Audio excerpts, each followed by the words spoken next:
क्या आप सोनम वांगचुक केस में सुप्रीम कोर्ट ने सीरियस क्वेश्चंस उठाए हैं यूनियन गवर्नमेंट से?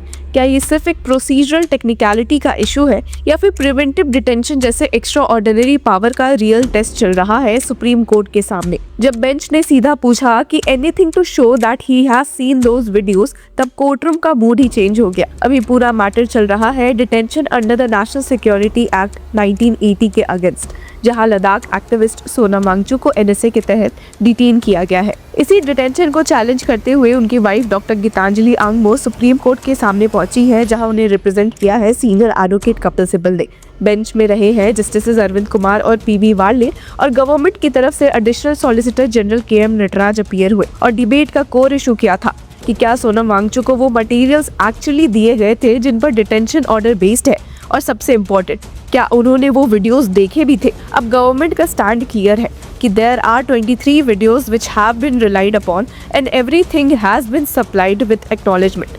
मतलब उनका कहना था कि 23 वीडियोस डिटेंशन ऑर्डर में रेफर हुए, सब सप्लाई किए गए, एक्नॉलेजमेंट रिसिप्ट भी है। उन्होंने आर्ग्यू किया कि डीआईजी पर्सनली गए थे, उनको वीडियोस दिखाए गए, पूरा एक्सरसाइज वीडियोग्राफ हुआ, लैपटॉप भी दिया गया। बट पिटिशनर साइड ने सीधा बोला कि इशू पेन ड्राइव देने का नहीं है, इशू ये है कि पेन ड्राइव में वो 4 स्पेसिफिक वीडियोस थे ही नहीं जो डिटेंशन का मेन रीजन बने थे। और जब ये बात पता चली थी तो रिपीटेडली लेटर्स लिखे गए demanding supply of those videos. अब यहीं पर कोर्ट ने जो सवाल उठाया वो बहुत क्रूशियल था। जस्टिस कुमार ने पूछा कि how did the detenu see those videos. ये एक सिंपल क्वेश्चन लगता है, लेकिन प्रिवेंटिव डिटेंशन ज्यूरिस्प्रूडेंस में ये बहुत हैवी क्वेश्चन है, क्योंकि एनएसए जैसे लॉज में प्रोसीजरल सेफगार्ड्स ही सब कुछ होते हैं। अगर ग्राउंड्स और मटेरियल्स इफेक्टिवली कम्युनिकेट नहीं हुए तो आर्टिकल 22 सबसेक्शन 5 का वायलेशन हो सकता है, जो कहता है कि डेटेन्यू को ग्राउंड्स ऑफ डिटेंशन कम्युनिकेट किए जाएंगे so that he can make an effective representation. अब गवर्नमेंट का जवाब था कि डीआईजी ने पर्सनली वीडियो दिखाया और उसके बाद एक्नॉलेजमेंट लिया, लेकिन एंडोर्समेंट में क्या लिखा था? बस ये कि डॉक्यूमेंट्स एज पर इंडेक्स रिसीव किए गए। कहीं भी एक्सप्लिसिटली नहीं लिखा था कि I have seen the videos. तब जस्टिस कुमार ने ऑब्जर्व किया कि he only says he received documents as per the above index, but he does not say he has seen the content of those videos. अब justice वार्ले ने भी pointed question पूछा कि अगर वीडियोस दिखाए गए तो आप सिंपल स्टेटमेंट ड्राफ्ट करके साइन क्यों नहीं करवा सकते थे कि वीडियोस दिखाए गए थे? If you have shown the video, you could have drawn a statement to that effect and obtained his signature. अब जब गवर्नमेंट ने ये कहा कि पूरा एक्सरसाइज 40 मिनट्स का वीडियोग्राफ्ट था, तो पिटिशनर साइड ने तुरंत काउंटर किया कि 21 वीडियोस 40 मिनट्स में कैसे दिखाए गए।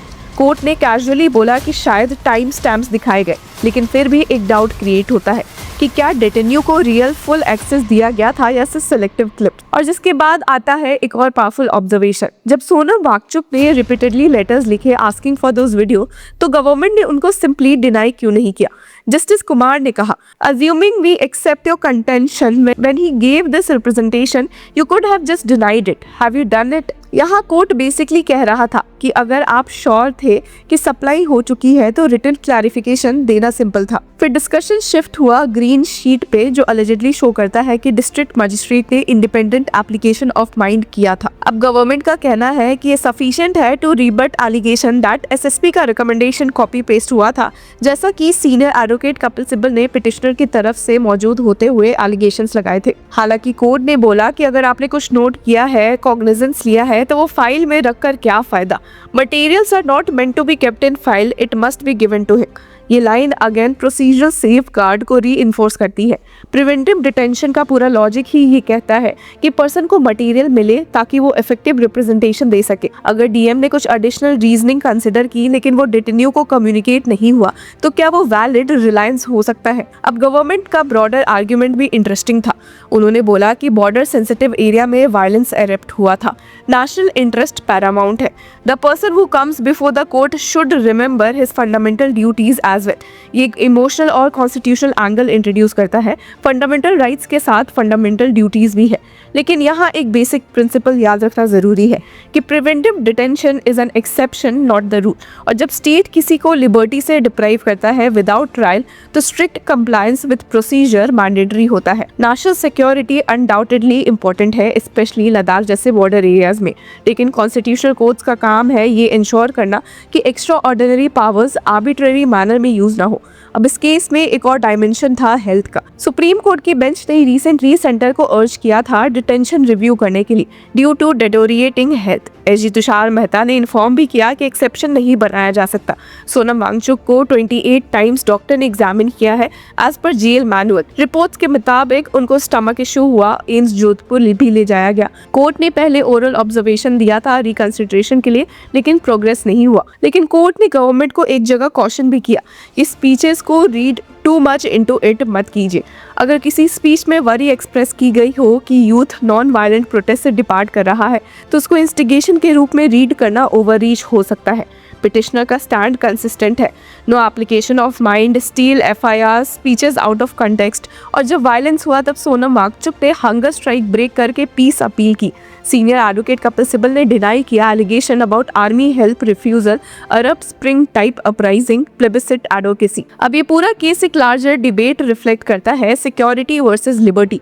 नेशनल इंटरेस्ट इज पैरामाउंट, ये गवर्नमेंट का स्टैंड है, लेकिन इक्वली इंपॉर्टेंट है कि liberty can not be sacrificed at the alter of administrative convenience. Court का फोकस अभी एक नैरो प्रोसीजरल पॉइंट पर ही है कि क्या एंडोर्समेंट है कि वीडियोस देखे गए, क्या मटेरियल्स इफेक्टिवली कम्युनिकेट हुए। ये टेक्निकल लैग लग सकता है, लेकिन प्रिवेंटिव डिटेंशन लॉ में टेक्निकलिटीज ही सब्सटेंस होती है। एक मिसिंग एंडोर्समेंट, एक अनक्लियर एक्नॉलेजमेंट, एक अनआंसर्ड रिप्रेजेंटेशन, ये सब डिटेंशन को वल्नरेबल बना सकता है। और ये भी याद रखिए कि सुप्रीम कोर्ट का role sufficiency of material evaluate करना नहीं होता, but legality of procedure check करना होता है।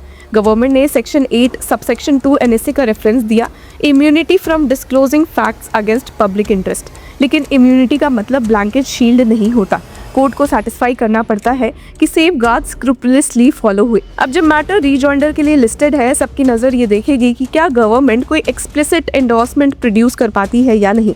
अगर नहीं तो क्या कोर्ट प्रोसीजरल लैप्स मानेगा या फिर वीडियोग्राफी को सफिशिएंट मानेगा। तो व्यूअर्स, इस पूरे मुद्दे पर आपकी क्या राय है? Do let us know in the comment section. Until then keep following law चक्र।